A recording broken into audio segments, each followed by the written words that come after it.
Tuesday. It's early. It's a sunny morning though. It's pretty. I'm back from the gym. I did 50 minutes on the bike, on the hills, not the endurance, the multiple hills. So there's 3 hills and level 12. And that went pretty good. I still felt long. I'm still working on trying to get my stamina up. It's just been so long since I did a good workout that everything feels like it's hard now to build it back up. But it's good to get it done. I didn't sleep very well, so I'm tired, but I got it done. And today I have my headphones and I know it. And so I can look for some podcasts to get my brain going. Yeah, that'd be good. So yeah, not a lot to say because I'm pooped, but small plates, the green juice, show up.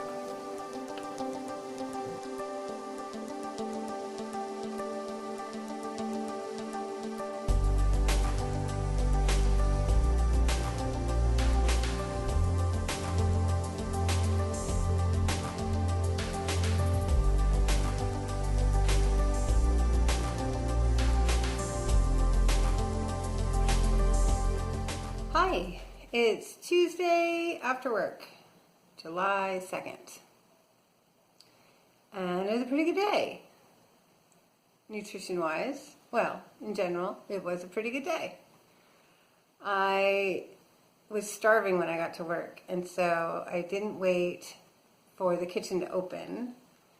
I had an early call to get onto, and so I had breakfast from our little self-serve kitchen that's on our floor, which was So Delicious, the brand So Delicious, coconut milk yogurt, vanilla flavored, with some very berry granola.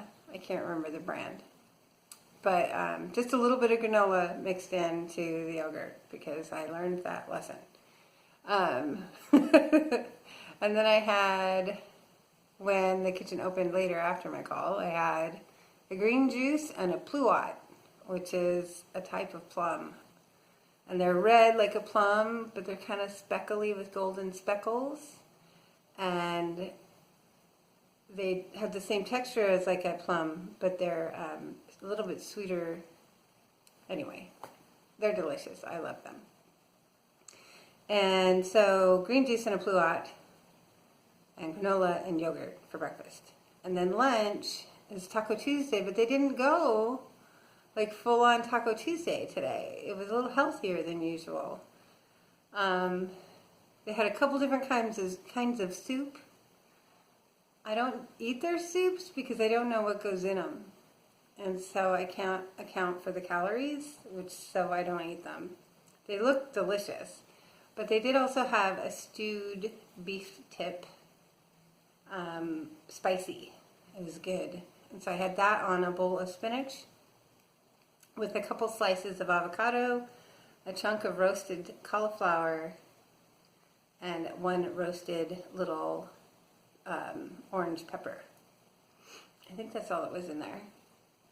And then a little bowl of just a few pieces of watermelon. And that was lunch. It was delicious. It was with lime squeezed over the top, that spicy beef, it all mixed together. It was not pretty once it got all mixed together, but it was really good. And so that was my lunch. I didn't have any snacks in the afternoon at all because I was busy. And yeah, it was a good day. I did listen to a couple of podcasts in the morning. I have some notes. Very brief. And so the first one I was listening to, it wasn't about this at all, but the guy actually blurted out some stuff that was meaningful to him separate from the topic, and it was meaningful to me. So he had written a book, and he was just about done with the book, and his grandmother, who was his mentor, became ill. And he took it to the hospital with him before he went for publishing, and he was dedicating the book to her, but he wanted to make sure that he asked her if there was any lifelong advice that she wanted to share that she had not already. And she said that she was very sure that she taught him everything she was hoping that he would know. And they had a great conversation, but he did ask her if she had any regrets, to which she answered promptly, no. The next day he comes into the home where she was being cared for, and he said, "How are you, Grandma?" And she says, "Terrible, I didn't get any sleep." And he says, "Well, why not?" And he says, "I was up all night thinking about my regrets." And so she had 5. He didn't share what the 5 were, but what he did share was her wisdom. And she said, after telling him what they were, that it's not your regrets that matter. It's about the lessons inside of your regrets.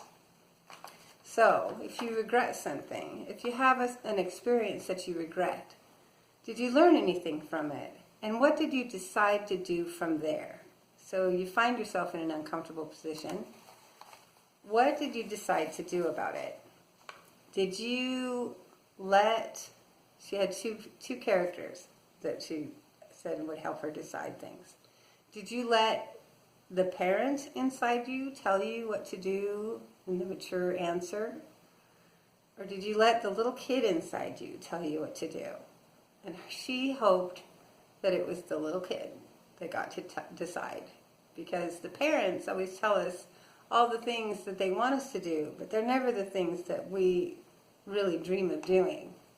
And so her advice was, let the little kid decide when you're uncomfortable, and then you will regret fewer things. And I thought that was a sweet little bit of advice.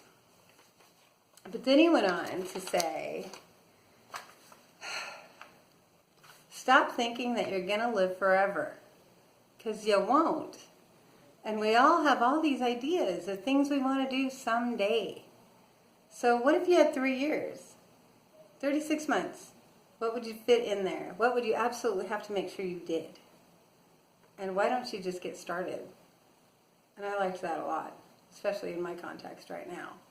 And so with that in mind, I thought about it. What would I do?